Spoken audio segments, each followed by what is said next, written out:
مجھ سے اللہ کی تعریف اور اس کا شکر ادا نہیں ہو سکتا، کیونکہ مجھے شکر ادا کرنے کے ایسے الفاظ نہیں معلوم جو اس کی ذات پاک کے شایان شان ہو۔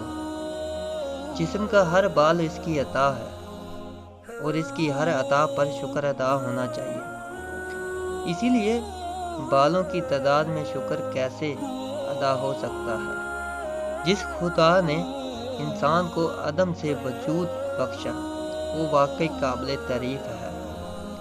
اس کے احسانات کی تعریف کوئی نہیں کر سکتا، کیونکہ تعریف کرنا بھی اس کی ذات کا احسان ہے۔ بس جب تعریف خود احسان ہوئی تو احسان کی تعریف کیسی ہو سکتی ہے؟ وہ ایسا موجود ہے کہ مٹی سے انسان بناتا ہے، پھر اس میں جان ڈالتا ہے، عقل دیتا ہے۔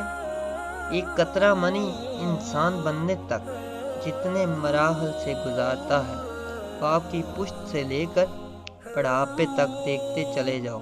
ہر مرحلے میں اللہ تعالیٰ نے اس کو کیسے کیسے اعزاز بخشے ہیں۔ جب بچہ پیدا ہوتا ہے تو گناہوں سے پاک صاف ہوتا ہے، اسی لیے بڑے ہو کر بھی انسان کو گناہوں سے بچنا چاہیے تاکہ پاکیزگی کے ساتھ قبر میں جائے۔